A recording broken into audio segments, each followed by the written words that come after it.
Romans 13. Let everyone be subject to governing authorities, for there is no authority except that which God has established. The authorities that exist have been established by God. So that would include the police, judges, the president of the United States, and the kings and leaders of other countries.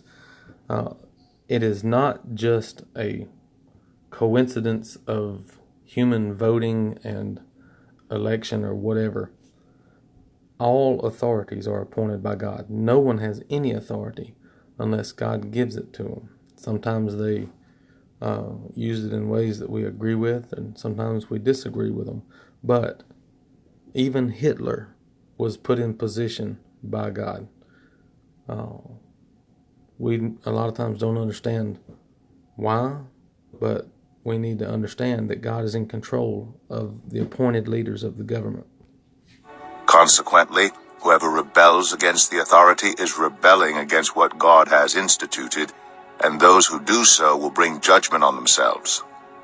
For rulers hold no terror for those who do right, but for those who do wrong. So I'm not interested in protesting the government. I would lean on praying. If I wanted to change something, I would pray and let God do it according to His will, because God's will is best. But sometimes God's will is to destroy countries and for people to die for different reasons. And we can't suppose that it's better for us to take matters into our own hands than to put it in God's hands and let God influence the leaders to do whatever God's will is determined to do. Do you want to be free from fear of the one in authority? Then do what is right, and you will be commended. For the one in authority is God's servant for your good. So God's servant doesn't necessarily have to be a saved Christian.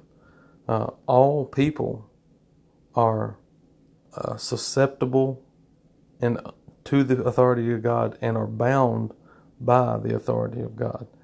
And God is perfectly right and just in using any person for any purpose that He chooses. If you get a speeding ticket, it's because you were speeding. If you think that you unjustly got a speeding ticket, you didn't want the speeding ticket or think you deserved it, but you got one anyway, then you can rest assured that God influenced the situation to make sure that you got the speeding ticket.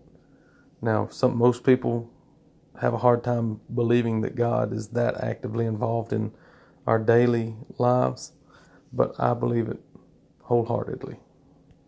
But if you do wrong, be afraid, for rulers do not bear the sword for no reason. They are God's servants, agents of wrath, to bring punishment on the wrongdoer. So those in authority are God's servants and can even be called agents of wrath to bring punishment on the wrongdoer.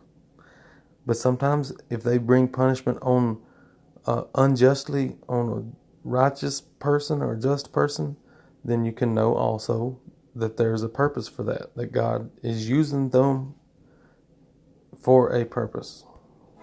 Therefore, it is necessary to submit to the authorities, not only because of possible punishment, but also as a matter of conscience.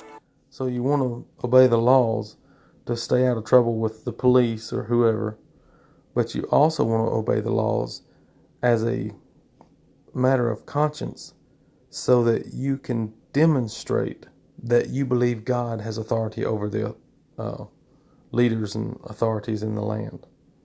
If you think that you can do better or that you should take matters into your own hand, then you're essentially saying that God does not have power over the situation or over authorities, and that you think that you can take the situation in your own hands.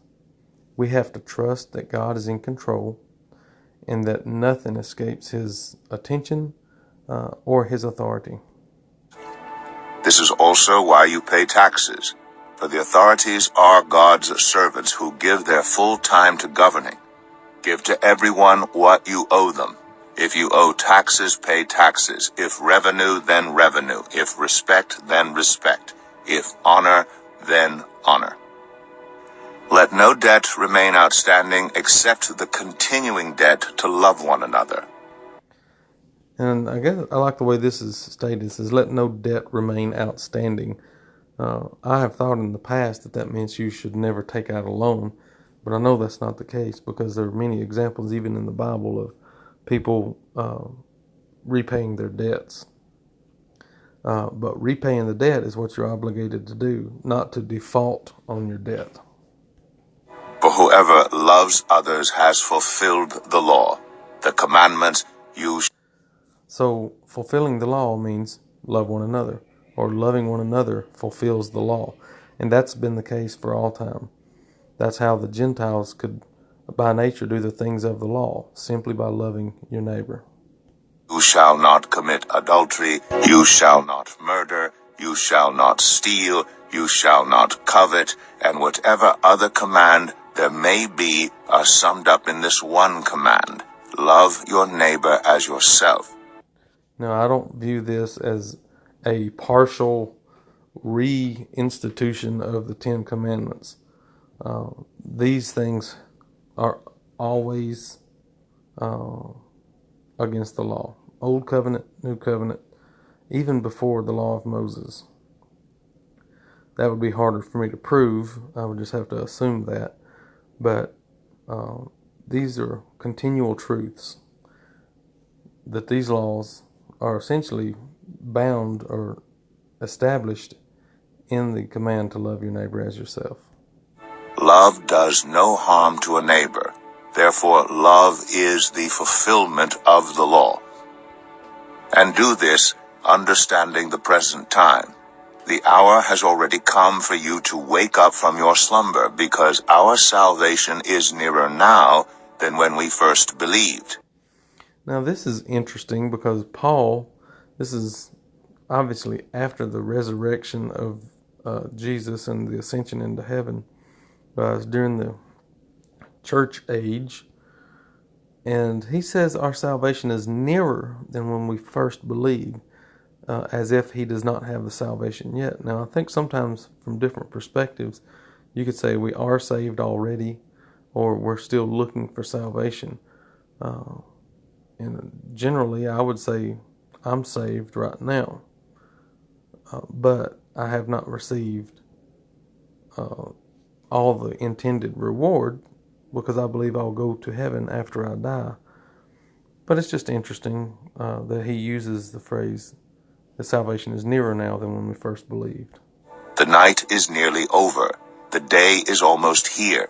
So let us put aside the deeds of darkness and put on the armor of light. So in the Jewish time, the night came before the day. I think it's based on Genesis 1 when it says, and there was evening and there was morning the first day. But it's also interesting how in our lives we live in darkness until we are enlightened. And so that kind of follows the same pattern. You have darkness first, followed by the day. Let us behave decently as in the daytime, not in carousing and drunkenness, not in sexual immorality and debauchery, not in dissension and jealousy.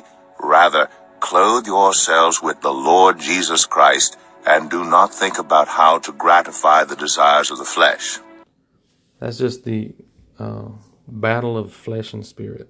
We live in the flesh, and we have temptations and desires of the flesh.